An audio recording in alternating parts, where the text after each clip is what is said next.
Director గోపాల్కి, అలాగే act చేసిన సత్యదేవ్కి, అలాగే మిగతా అధీరా అండ్ అర్చన మిగతా ఆర్టిస్టులందరికీ విషెస్ చెప్తున్నాను.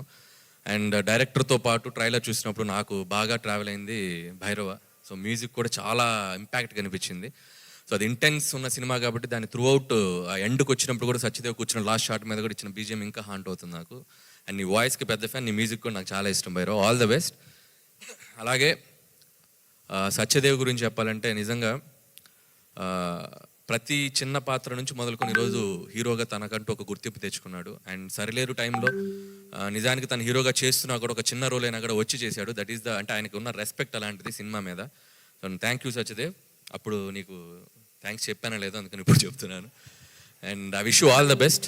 అండ్ అంటే చాలా ఏ కథకైనా ఏ పాత్రకైనా సూట్ అయ్యే కట్అవుట్ వాయిస్ ఉండటం చాలా తక్కువ ఉంటుంది. సో అందులో సత్యదేవ్ కూడా ఒకడు. సో మంచి మంచి రోల్స్ చేయాలి, మంచి మంచి సినిమాలు చేయాలని నేను విష్ చేస్తున్నాను. అలాగే ఈ సినిమా ప్రొడ్యూసర్స్ అండ్ ముఖ్యంగా కృష్ణ గారి గురించి చెప్పాలి. నాకు ఇండస్ట్రీలో ఉన్న one of the best well wisher అని చెప్పాలి. సో ప్రతి ఫ్రైడే నా సినిమా రిలీజ్ అయిన ప్రతి ఫ్రైడే నాకు వచ్చే ఫస్ట్ 4-5 కాల్స్లో కృష్ణ అన్నది ఉంటుంది. సో థ్యాంక్ యూ కృష్ణన్న. అలాగే ప్రతి ఫ్రైడే నేనే సినిమా టాక్ కనుక్కోవాలన్నా కృష్ణన్నకే చేస్తాను, చాలా ఓపెన్గా చెప్తారు. అండ్ ఈ సినిమా మీకు కూడా చాలా పెద్ద హిట్ ఇవ్వాలని కోరుకుంటున్నాను. అలాగే కొరటాల శివ గారు, సో ఈ సినిమాకి ముందుండి మెంటర్గా అలాగే ప్రజెంట్ చేస్తున్నారు. అండ్ మీ టేస్ట్కి తగ్గట్టే ఒక రియలిస్టిక్ అప్రోచ్తో ఉంది ట్రైలర్ కానీ కంటెంట్ కానీ. సో మీకు కూడా ఫస్ట్ ఇది కాబట్టి మీరు ఇంకా ముందు ముందు ఇలాంటి ప్రాజెక్ట్స్ ఇలాంటి సినిమాలు మీరు ప్రజెంట్ చేయాలని కోరుకుంటున్నాను. అండ్ అలాగే ఈ సినిమాని డిస్ట్రిబ్యూట్ చేస్తున్నారు. నిజంగా సినిమా తర్వాత రివ్యూలు ఇస్తారు. మైత్రి రవి గారు ముందే రివ్యూ ఇచ్చారు. సో ప్రతి సినిమాకి మీరు వచ్చి ఇలా మైత్రి రివ్యూ అని ఒక పేరు పెట్టి ఒక రివ్యూ ఇవ్వండి, సినిమాకి చాలా మంచిగా హెల్ప్ అవుతుంది. సో మీ రివ్యూకి తగ్గట్టు సినిమా కూడా మంచిగా ఆడాలని కోరుకుంటున్నాను. అండ్ అలాగే May 10th ఈ సినిమా రిలీజ్ కాబోతుంది. IPL మ్యాచ్లు కొంపలే మునిగిపోవు 2 రోజులు అటు ఇటు అయితే.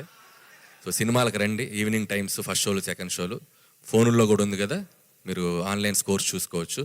దయచేసి సినిమాలకు వచ్చి ఈ సమ్మర్లో సినిమా నిజంగా May 10th రిలీజ్ అవుతుంది.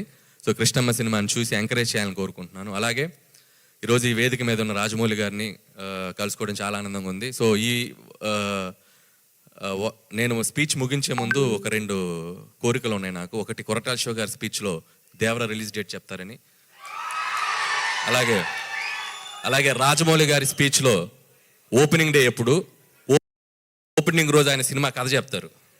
అసలు ఏ జోనరు ఏం సినిమా తీస్తారని తెలుసుకోవడం చాలా ఎక్సైటింగ్ ఉంది. ఆ 2 ఎప్పుడో చెప్తారని కోరుకుంటున్నాను. అలాగే పెదరాయిలో ఒక డైలాగ్ ఉంది, మీకు గుర్తుందో లేదో. మోహన్ బాబు గారు డైలాగ్ తర్వాత MS నారాయణ గారు ఒక మాట చెప్తారు, జీవితంలో వినకూడదు ఒకటి, వినలేనేమో అనుకున్నది ఒకటి, చూడలేనేమో 2 చూశానని. ఈరోజు నేను ఆ 2 చూశాను. అక్కడి నుంచి ఒకటి, తెలుగు అంతంత మాత్రం రోజులు ఒక అద్భుతమైన పద్యం చెప్పాడు బ్రదర్, అది నేను అసలు వినకూడలేమో అనుకున్నాను. అలాగే యాంకర్లతో పాటు ఈక్వల్గా అధీరా అద్భుతమైన తెలుగు స్పీచ్ ఇచ్చింది, అది చూడలేమో అనుకున్నాను. Thank you.